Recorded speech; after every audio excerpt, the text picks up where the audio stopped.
Hi everybody, Eve Harow, Director of Tourism and Community Development for One Israel Fund. It is great to be back. Combination of Corona-induced isolations, marrying off a son, and finishing a master's degree in Land of Israel Studies and Archaeology.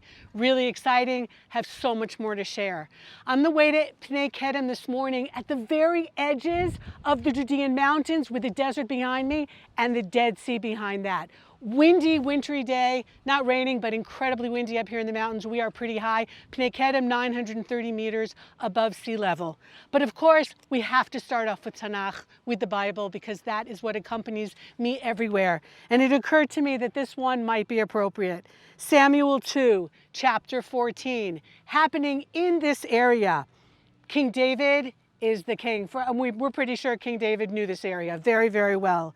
Yoav, son of Tzuruiah, could see that the king's mind was on Avshalom, his son, from whom he was estranged because of a very not nice and sordid story. So Yoav sent to Tekoa and brought a wise woman from there. Tekoa, right here in this area, one of the major cities during the time of the First Temple period. The prophet Amos was from there also. Why is she a wise woman from Tekoa? There's a whole parable that follows. She is wise because she is not just smart, she's not just intelligent, but she knows what to do with her intelligence. And she's also able to overcome her fears. And she, a simple woman, goes to the king and is able to convince the king of something. And in those days, I mean, can you imagine going in front of a king? Okay, pretty nerve-wracking. And so being wise is not just being intelligent, but knowing what to do with it and to do the right things with your God-given gift.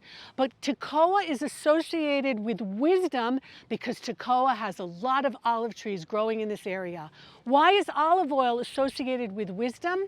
Because in the olden days, most people starved, okay? Most people did not have enough food.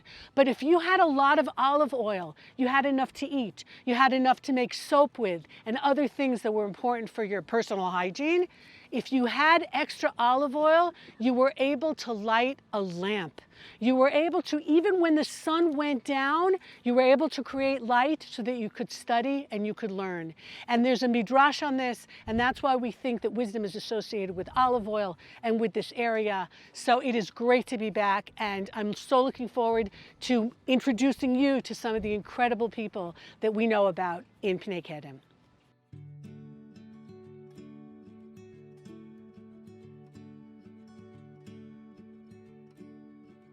So I'm delighted to be in the beautiful home of Michael Luria. By the way, his wife Susie is an interior designer responsible for the beautiful home. God, however, is responsible for the view that you have all the way down to the Dead Sea.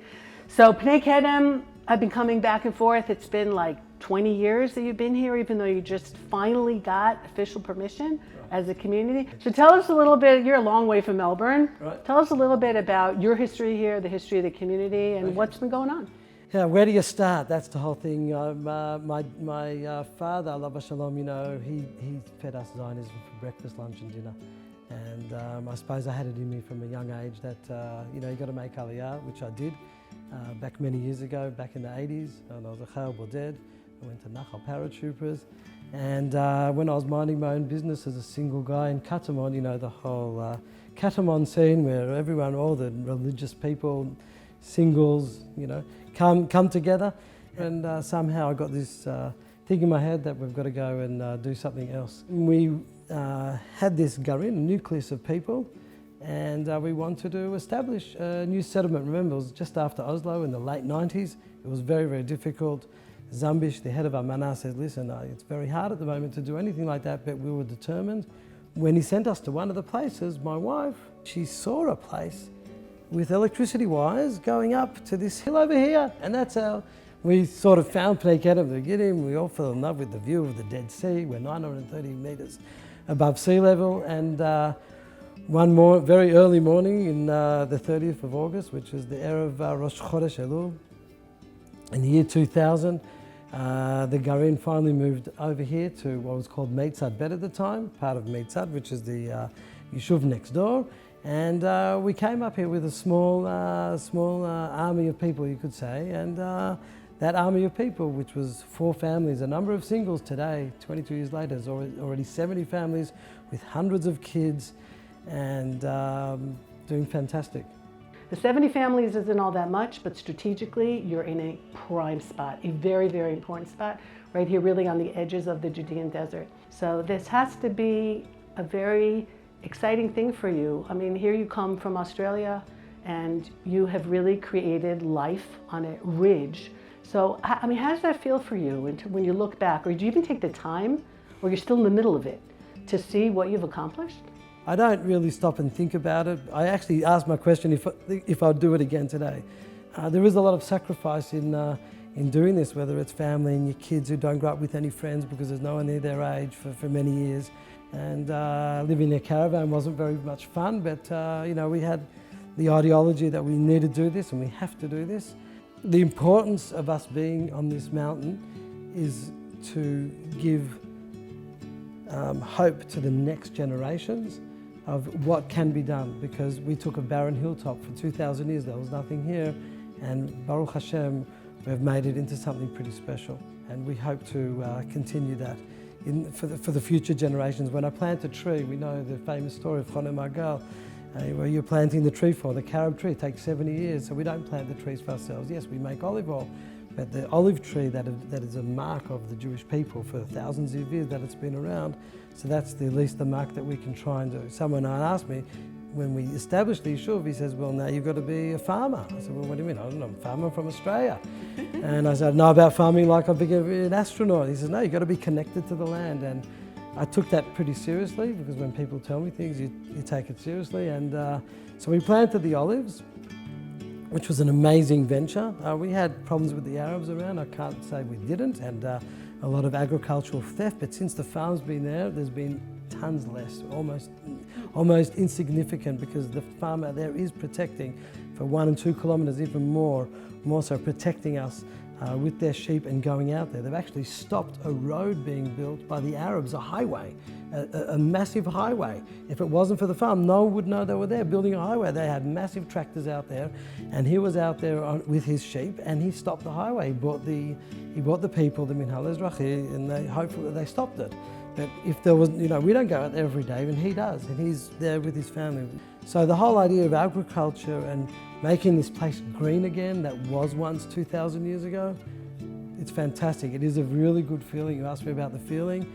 And, you know, going back to the agriculture, you know, we're 930 metres above sea level. I'm sure the grapes are going to go well, and we planted 3 dunam as a guinea pig project, and lo and behold, these things grew, and it makes incredible wine. I just want to tell all of you who are watching this that Michael and Pnai Kedem are exactly an example of what One Israel Fund stands for and looks for. Investing in people. People who are bigger than just one individual or one small community. People and communities who punch way above their weight, both in terms of what they're willing to put out in their lives and really invest their whole lives in a project, and the communities themselves. That 70 families doesn't seem like a lot, but what you're doing here is so much bigger than people can imagine, and that's exactly what One Israel Fund is all about. It goes without saying that the One Israel Fund has been there from the very beginning. You know, when we were, I don't know, maybe 15 or 20 families at the very beginning at our start, and we had the clubhouse, and One Israel Fund came and helped us close up the roof. We didn't have a roof over there, and did all that stuff at the very, very beginning.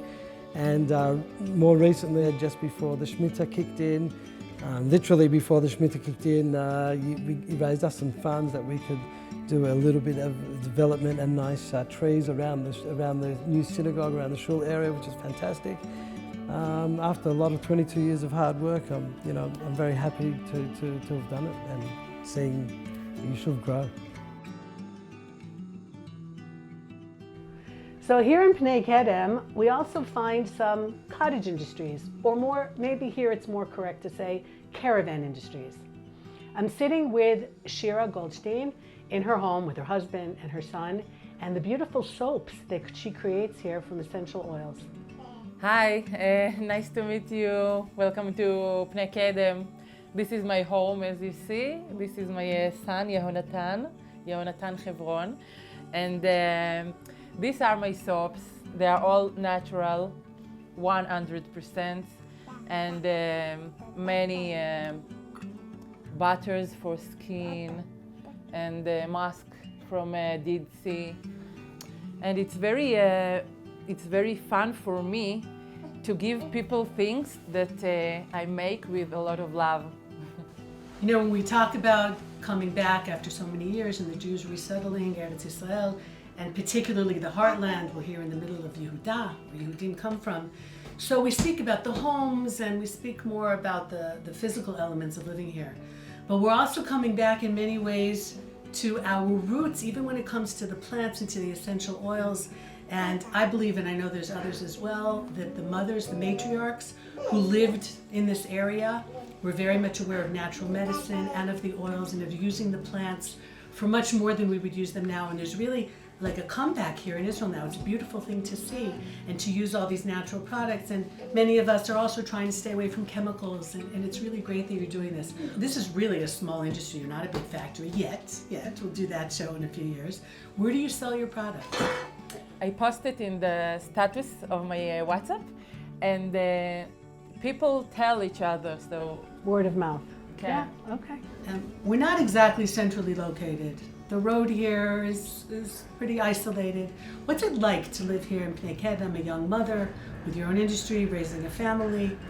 What does it feel like on a day-to-day level to be here? In the winter, it's a very strong winter. And when there is a big raining, I feel in my caravan like a ship that is dancing in the rain. And I feel it's taken from a far dream or a redemption from Geula. And I feel part of the Geula is fulfilled in the small things, all the things of our life. For example, a natural cosmetics that everyone can pay for it, and everyone can get it, and it's not a far dream. I feel very connected to Ima Adama, to Mother Earth.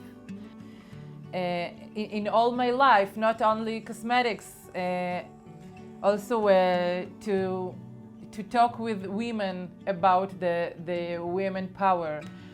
And that's why I do things that come from my passions and from my dreams. The idea behind of the aromas is that I really wanted a smell from Israeli gardens. So I put here lavender, rosemary, sage, and spearmint, because it's a sign of Israeli garden.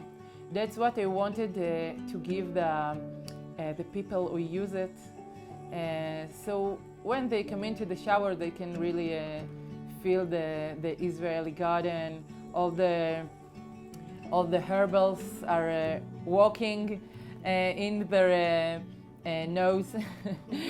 I use the earth from Yam HaMelach, the bots from Yam HaMelach, from the Dead Sea, also in a mask that I make. It's for the face, and it's very rich in minerals and in vitamins, and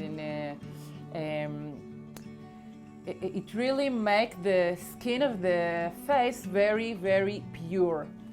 And when I use it, I really come back to the first power that we have here in this land, in this holy land, where my brothers walk and my mothers gave birth children, and to live it again, to feel it in all my life, this holiness, even in the simple things of the day.